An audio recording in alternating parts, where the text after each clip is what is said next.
Good morning students. आज जो है हम अपने 11th क्लास का चैप्टर 2 लिबर्टी यानी स्वतंत्रता उसको कंटिन्यू करते हैं बेटा। इसमें आज हम क्या पढ़ेंगे, डिफरेंट काइंड्स ऑफ लिबर्टी यानी कि स्वतंत्रता के विभिन्न रूप। ठीक है, देखो सबसे पहले तो आपको ये समझ में आना चाहिए कि ये चैप्टर जो है हमारा ये फैक्ट पर रिलेटेड नहीं है, ये कॉन्सेप्ट पर रिलेटेड है। समझ गए?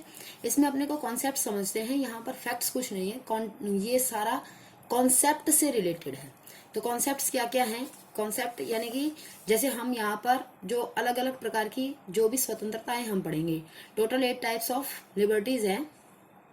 तो उन 8 टाइप ऑफ लिबर्टीज में जो है हर प्रकार की जो भी लिबर्टी है, जो भी डिफरेंट टाइप्स ऑफ लिबर्टीज हैं, हर का अपना अपना मीनिंग अलग है, प्रत्येक का अपना अपना मीनिंग अलग है। Each and every is different from one another.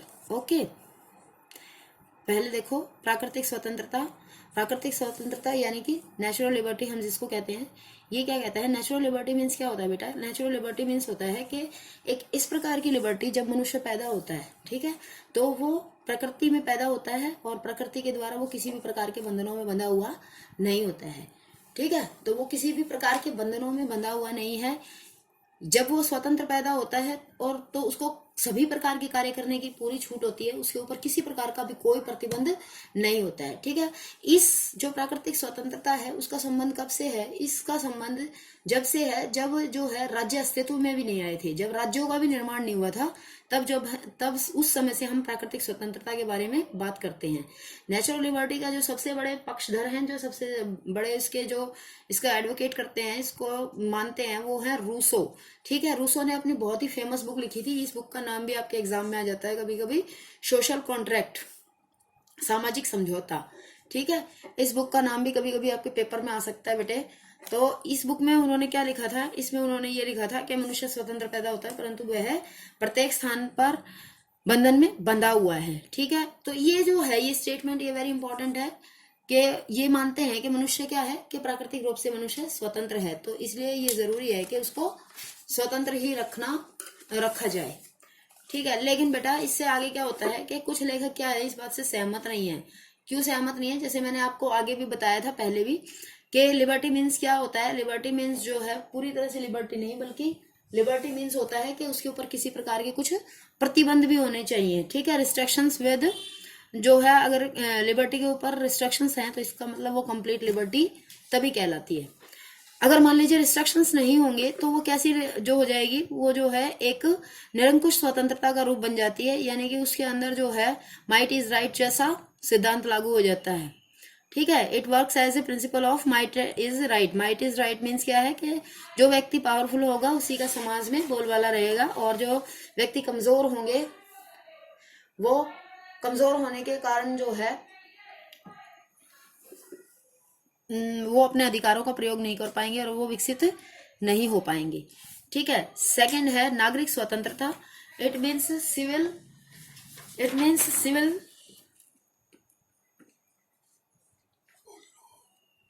इसमें it means civil liberty. Civil liberty means होता है कि नागरिक स्वतंत्रता वह स्वतंत्रता होती है जो कहाँ पर मिलती है? जो एक संगठित समाज में, यानी कि संगठित समाज का मतलब क्या है? एक स्ट्रक्चर्ड सोसाइटी, यानी कि जहां पर जो है सरकार के द्वारा, गवर्नमेंट के द्वारा जो है किसी प्रकार के जो सोसाइटी को, यानी कि समाज में जो इंडिविजुअल्स रहते हैं उन सबको क्या दिए गए हैं? कुछ न कुछ राइट्स एंड प्रिविलेजेस दिए गए हैं, जिसके आधार पर जो है वो अपनी प्रोग्रेस करते हैं। ठीक है, तो वो होती है नागरिक स्वतंत्रता। देखो सभी जो है, जो आप ये आपकी बुक में आराम से लिखा हुआ है सारा कुछ, कि इसमें जो है जीवन का अधिकार, संपत्ति का अधिकार, भाषण देने का अधिकार, घूमने फिरने का अधिकार, व्यवसाय करने का अधिकार। बेसिकली जो है ये क्या होता है कि इसका मतलब क्या होता है? इसका मतलब होता है कि राइट टू फ्रीडम। समझ गए? स्वतंत्रता का अधिकार। जो हमारा स्वतंत्रता का अधिकार है वो नागरिक स्वतंत्रता का ही एक पहलू है। ठीक है, इसके अलावा जो है राइट टू इक्वेलिटी, उसमें से भी कानून के समक्ष समानता का जो अधिकार है वो राइट टू इक्वेलिटी है। तो इसका मतलब क्या है? इसका मतलब भी यही है कि नागरिक जो भी, चाहे वो किसी भी कंट्री का हो, ठीक है, उन सबको जो है समानता का अधिकार दिया जाएगा, उनको पूर्ण रूप से स्वतंत्रता दी जाती है। देखो ये जो है ये नागरिक स्वतंत्रता जो है, जो सिविल लिबर्टी है, उसका अलग अलग कंट्रीज में अलग अलग मीनिंग है। समझे आप? कैसे? जैसे देखो आपका ये थर्ड पैराग्राफ में बता रखा है कि चाइना के अंदर बेटा, चाइना के अंदर जो लिबर्टी दे रखी है नागरिकों को वो अलग प्रकार की है, और हमारे यहाँ भारत, इंग्लैंड और अमेरिका में जो लिबर्टी है वो अलग प्रकार की है। जैसे काम का अधिकार और काम के अनुसार वेतन पाने का अधिकार आदि, इस प्रकार की लिबर्टी, इस प्रकार की जो लिबर्टी है वो कहाँ पर है, वो चाइना के अंदर है। लेकिन इंडिया में इस तरीके का कोई काम का अधिकार और काम के अनुसार वेतन पाने का अधिकार ऐसा कुछ नहीं है। समझ गए, वहां के अलग रूल्स हैं, यहाँ के अलग रूल्स हैं। तो जैसी भी जो है शासन व्यवस्था होती है, चाहे वो जैसे मान लीजिए अगर जो है डिप्लोमेट अगर मान लीजिए मोनार्की है तो वहां पर अलग तरीके का सिस्टम मिलेगा, और अगर डेमोक्रेसी है तो वहां पर अलग तरीके के सिस्टम मिलेगा। नागरिकों की स्वतंत्रता में जो है शासन पद्धति के साथ साथ अंतर पाया जाता है। ठीक है, ये अपने दो हो गए। इसके बाद थर्ड देखो, राजनीतिक स्वतंत्रता। राजनीतिक स्वतंत्रता का मतलब क्या है, इट इज वेरी इंपॉर्टेंट। ये इंडिविजुअली भी जो है 4 मार्क्स के लिए ये नोट में आ जाता है, शॉर्ट नोट में, कि राजनीतिक स्वतंत्रता को एक्सप्लेन कीजिए। तो नागरिक स्वतंत्रता देखो, लास्की के अनुसार राजनीतिक स्वतंत्रता का अर्थ राज्यों के कार्यों में क्रियाशील होना है। राज्यों के कार्य कौन से होते हैं बेटे, राज्य के बहुत सारे कार्य होते हैं। अगर मान लीजिए जैसे जो है हमें चुनाव में वोट डालने का अधिकार, ठीक है, यानी कि अपने प्रतिनिधियों को चुनने का अधिकार, या फिर स्वयं जो है प्रतिनिधि के रूप में खड़े होने का अधिकार, इस तरीके का अधिकार। उसके बाद मान लो अगर हम जो है कोई सरकारी नौकरी पाना चाहते हैं तो उस सरकारी नौकरी को पाने का अधिकार। समझ गए, अगर इस तरीके का अधिकार हमारे को मिला हुआ है तो इसका मतलब वो कौन से वाले अधिकार हैं, वो हमारे अधिकार हैं, हमारे पॉलिटिकल लिबर्टी के वो अधिकार कहलाते हैं। बेसिकली क्या है बेटा, political liberty is considered with our liberty. Which type of liberty? It considered with our liberty as like right to vote, right to be elect, ठीक है।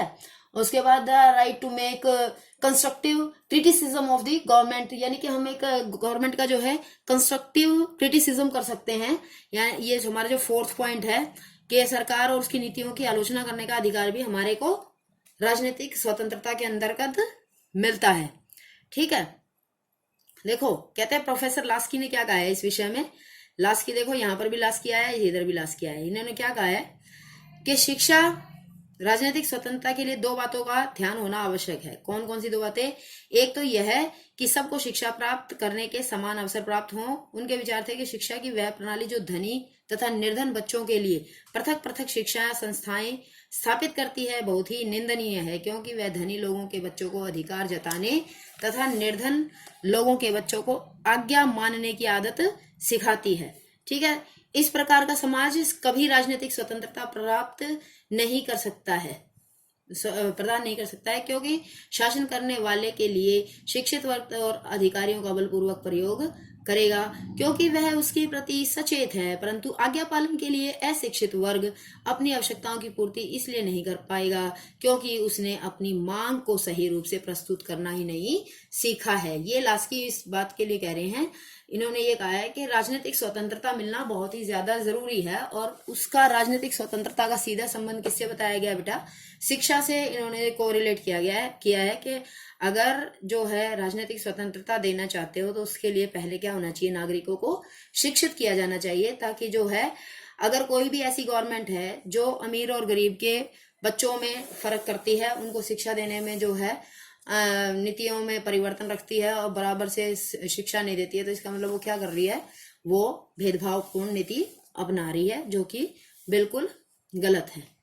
ठीक है, उसके बाद बेटा इसमें जो है बेसिकली मतलब ये राजनीतिक स्वतंत्रता बेसिकली है क्या, ये जो है ये हमारे को क्या देती है, ये हमारे को जो है वोट डालने का अधिकार देती है। ठीक है, राइट टू वोट का देती है। उसके बाद जो है ये हमारे right to be elected to various legislative bodies in the state, जैसे भाई इन स्टेट यानी कि राज्य के अंदर जो है हम अपनी अलग सरकार चुनने का अधिकार रखते हैं, इस तरीके के अधिकार देती है ये अपने को। ठीक है, चौथी देखो, चौथी भी बहुत इंपॉर्टेंट है, आर्थिक स्वतंत्रता। आर्थिक स्वतंत्रता का क्या अर्थ होता है? देखो आर्थिक स्वतंत्रता जो है, आर्थिक स्वतंत्र वैसे बेसिकली आपको नाम से ही पता लग रहा होगा, इकोनॉमिक लिबर्टी, जिसका संबंध किससे है? आर्थिक का मतलब अर्थ, अर्थ मतलब धन, पैसा। ठीक है, तो धन से इसका संबंध है सीधे से कि व्यक्तियों को जो है आर्थिक स्वतंत्रता प्राप्त होनी चाहिए। आर्थिक स्वतंत्रता का मतलब क्या है कि लोगों को ऐसे काम करने का अधिकार होना चाहिए जिनसे वो अपने जीवन को अच्छी तरीके से चला सकें। प्लस में जो है समाज में ऐसी भी स्थिति नहीं होनी चाहिए कि उनका किसी प्रकार से शोषण हो रहा हो। देखो, आर्थिक स्वतंत्रता का अर्थ होता है व्यक्ति की बेरोजगारी तथा भूख से मुक्ति। मोटी बात है ये कि बेरोजगार नहीं होना चाहिए, यानी कि उसे रोजगार मिलना चाहिए, और दूसरा वो भूख से पीड़ित नहीं होना चाहिए। ठीक है, ये ऐसा सिस्टम जो है जिस समाज के अंदर ये चीज है, तो इसका मतलब वहां पर लोगों को क्या है, आर्थिक स्वतंत्रता है। और इसके साथ ही जो है एक बहुत ही इंपॉर्टेंट बात करते हैं कि क्या होना चाहिए कि मनुष्यों को अपनी अपनी आर्थिक उन्नति के समान अवसर प्राप्त होने चाहिए। ये नहीं है कि अमीर व्यक्तियों को ज्यादा अवसर मिल रहे हैं, गरीबों को नहीं मिल रहे हैं। इसके अलावा भी जो है हमारे समाज में क्या किया गया, हमारे समाज में बेटे कुछ ऐसे अधिकार दिए गए हैं जिनसे कि काम करने की सिचुएशन को जो है ज्यादा अच्छा बनाया जा सके। ठीक है, जैसे काम करने का अधिकार के साथ साथ न्यूनतम वेतन पाने का भी अधिकार होता है, काम के घंटे निश्चित होने चाहिए, काम पाने के तथा बेकारी से जो है मुक्ति होनी चाहिए, बीमारी और बुढ़ापे की अवस्था में भी सहायता होनी चाहिए। जैसे आप ये देखते हो ना, जो बुढ़ापा पेंशन है वो उसी का एक रूप है। बुढ़ापा पेंशन जो है वो उसी का एक तरीका है जो हमने आर्थिक स्वतंत्रता को बनाए रखने के लिए सरकार द्वारा लागू किया जाता है। इसमें देखो ये लिखा हुआ है कि एक बहुत ही इंपॉर्टेंट स्टेटमेंट है कि जब तक मनुष्य को आर्थिक दृष्टि से स्वतंत्रता प्राप्त नहीं होगी, वह अपनी राजनीतिक स्वतंत्रता का उपभोग भी नहीं कर सकता है। इट मीन्स ये है कि किसी भी व्यक्ति को जब तक जो है, जो व्यक्ति इकोनॉमिकली साउंडेड नहीं होगा, तो तब तक जो है वो अपने पॉलिटिकल राइट्स का भी प्रयोग नहीं कर सकता है। समझ गए कैसे अपने पॉलिटिकल फ्रीडम का कैसे प्रयोग नहीं कर सकता बेटा? कि अगर मान लीजिए एक व्यक्ति की जो है वो बहुत ही गरीब है, इलेक्शंस हो रहे हैं, और ऐसी स्थिति में अगर जाकर के उसको कोई 150 रुपए का भी लालच दे देता है तो वो अपना वोट बेच सकता है। अगर एक व्यक्ति ऐसा है कि जिसको जो है, अगर उसने जो है एक भी दिन काम नहीं किया तो उसको खाने की प्रॉब्लम हो सकती है, उसको खाना जो है नहीं मिल सकता, उसकी फैमिली को, ऐसा भी सिचुएशन क्रिएट हो सकती है। तो ऐसे दबाव में भी आके व्यक्ति क्या कर सकता है, अपने राइट टू वोट का जो उसका अधिकार है, जो एक राजनीतिक स्वतंत्रता के अंतर्गत आता है, वो उसका दुरुपयोग कर सकता है। ठीक है, तो इस तरीके से आर्थिक स्वतंत्रता का सीधा संबंध हमारे राजनीतिक स्वतंत्रता से जुड़ा हुआ है कि अगर लोगों को आर्थिक स्वतंत्रता नहीं दी जा रही है तो ऐसी स्थिति में जो है हम उसको राजनीतिक स्वतंत्रता अगर हमने दे भी रखी है तो भी उसका ज्यादा लाभ नहीं होने वाला है। क्यों? क्योंकि समाज में जो धनी लोग हैं वो निर्धनों का शोषण करते हैं, और जो भी जो है मौका देखते रहते हैं किसी न किसी तरह से कि भाई ऐसा कुछ ना कुछ सिचुएशंस क्रिएट की जाए जिससे कि उनका अधिक से अधिक जो है दुरुपयोग किया जा सके और उनको उनकी स्वतंत्रता जो है सही तरीके से वो अपनी स्वतंत्रता का एंजॉय ना कर सके। फिफ्थ देखो, फिफ्थ क्या कहता है? फिफ्थ है राष्ट्रीय स्वतंत्रता, यानी कि नेशनल लिबर्टी। नेशनल लिबर्टी जो है ये बहुत ही आप ये कह सकते हैं कि आसान और जरूरी है। जो भी व्यक्ति भारत का नागरिक होता है, प्रत्येक व्यक्ति को नागरिक होने के नाते अपनी जो है स्वतंत्रता प्रिय होती है। ठीक है, तो उसको जो है कैसी स्वतंत्रता चाहिए? नेशनल लिबर्टी में उसको स्वतंत्रता चाहिए किस किस प्रकार की?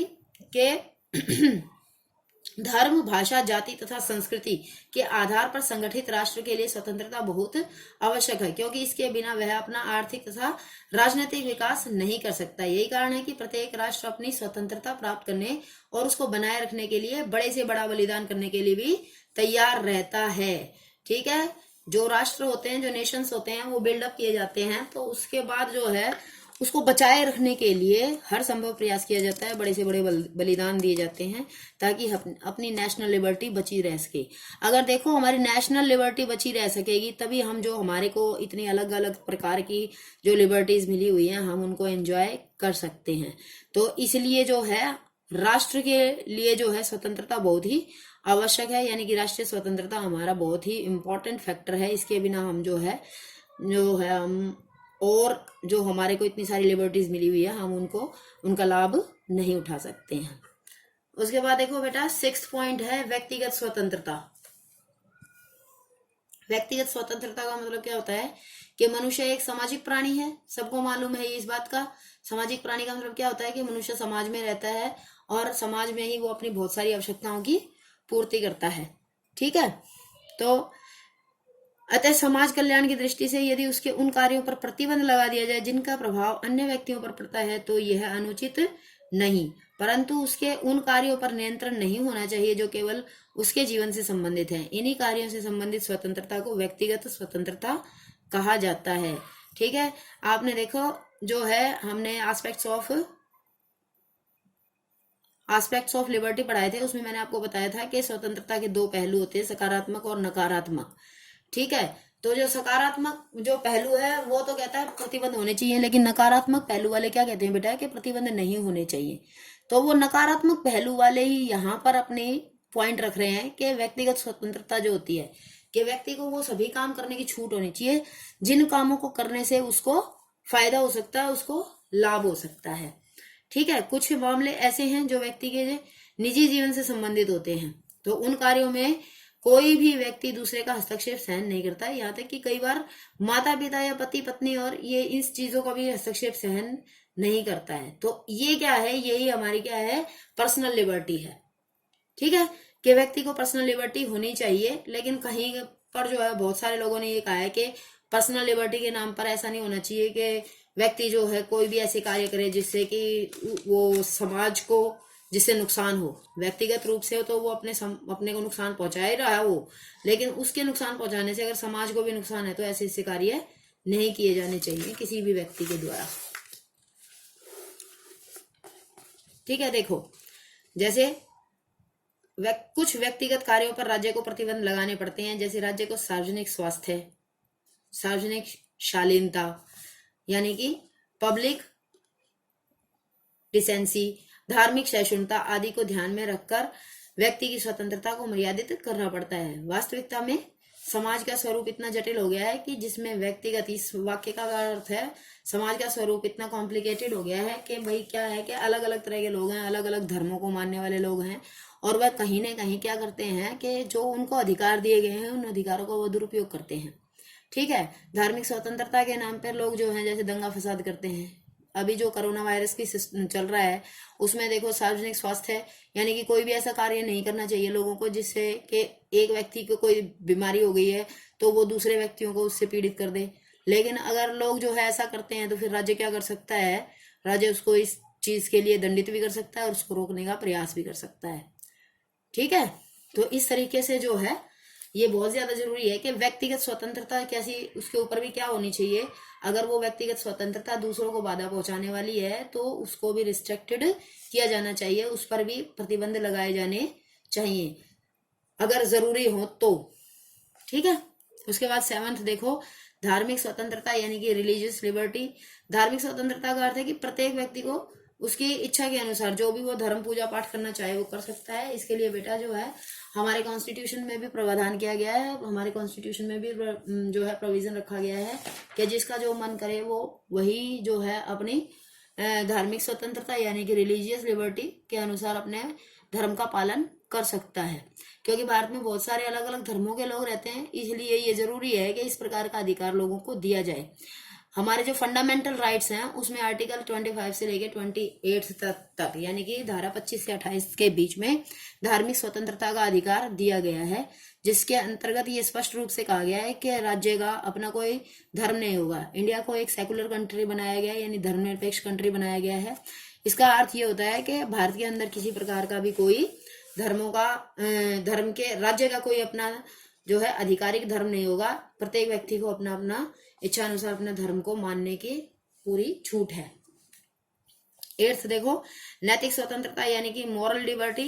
मॉरल लिबर्टी मीन्स क्या होता है कि देखो जब भी व्यक्ति जो समाज में रह रहा है तो उसको क्या करना चाहिए, उसको जो है इस तरीके का आचार व्यवहार करना चाहिए, इस तरीके का जो है उसको काम करने चाहिए जिससे कि दूसरे व्यक्तियों को बुरा न लगे। समझ गए?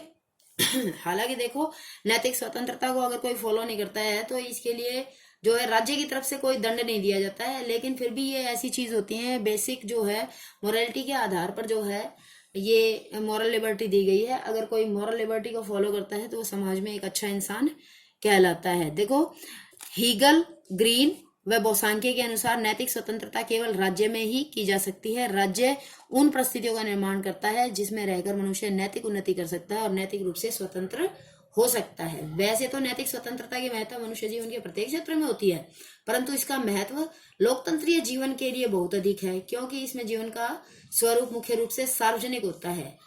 जीवन का स्वरूप मुख्य रूप से सार्वजनिक होता है, यानी कि लोग जो है समाज के अंदर अपना विकास से संबंधित जो है सभी गतिविधियां करते हैं। प्रत्येक रूप में समाज से वो सीधा लोगों से किसी न किसी रूप में प्रत्येक व्यक्ति आपस में जुड़ा रहता है। तो नैतिकता जो है वो बहुत ज्यादा जरूरी है। ठीक है, जो नैतिक स्वतंत्रता है वो बेसिकली केवल जो है आपके बेसिक मैनर्स से रिलेटेड नहीं है, आपकी मोरालिटी से रिलेटेड नहीं है। ये एक तरीके का कॉन्सेप्ट है। ये यूं बताता है कि अगर मान लीजिए जो डेमोक्रेसी है, ठीक है, डेमोक्रेसी के अंदर मोरालिटी कैसे रहेगी, जो भी डेमोक्रेसी के रूल्स हैं आप उन रूल्स को फॉलो कीजिए। जो डेमोक्रेसी के अंदर जितने भी जो है इंस्टीट्यूशंस हैं, जैसे हमारा लेजिस्लेटिव है, जुडिशरी सिस्टम है, तो वो सब क्या होना चाहिए, उन सब के अंदर जो रूल्स रेगुलेशंस हैं वो फॉलो किए जाने चाहिए। अगर वो हम फॉलो कर रहे हैं तो इसका मतलब हम क्या कर रहे हैं, हम अपनी मॉरल लिबर्टी का सही तरीके से प्रयोग कर रहे हैं। ठीक है, तो लोकतंत्र तब तक सफल नहीं हो सकता जब तक जनता का नैतिक स्तर ऊंचा नहीं होगा। यदि जनता लोभ, मोह और लालच जैसी भावनाओं के अधीन हो जाएगी तो वह अन्य स्वतंत्रताओं का उपयोग ठीक प्रकार से नहीं कर पाएगी। तो ऐसा सब कुछ नहीं होना चाहिए, जिससे कि जो है अगर मॉरलिटी खराब होती है तो फिर इसका मतलब जो है समाज के अंदर क्या होगा, समाज के अंदर जो है चोरी चकारी, अविश्वास, इस तरीके की जो है भावनाएं ज्यादा से ज्यादा बढ़ेंगी, जो कि समाज के लिए अच्छी चीज नहीं है। समाज की उन्नति के लिए, सुरक्षा के लिए, विकास के लिए जो है घातक हो सकती है। तो मोरालिटी जो है, मॉरल लिबर्टी जो है वो बहुत ही ज्यादा जरूरी है, जो लोगों के अंदर जो है इनहेरिएंट होती है, उनके अंदर ही होती है, तो उनको उन नियमों का पालन करना चाहिए। ठीक है, ये बेटा वेरी इंपॉर्टेंट जो है आपका है। इसमें से इंडिविजुअल रूप से जो है राजनीतिक स्वतंत्रता कई बार पूछी गई है और आर्थिक स्वतंत्रता कई बार पूछी गई है 4 मार्क्स के लिए। ठीक है, इसके अलावा ये पूरा क्वेश्चन जो है 6 नंबर के लिए, 6 मार्क्स के लिए भी इम्पोर्टेंट है कि कोई भी आपको 6 स्वतंत्रताएं लिखनी है, आप उसको तो आप जो है इसको अच्छे से रीड करेंगे समझ के और फिर इसको लर्न करेंगे। It is your today's homework. Okay bye, thank you.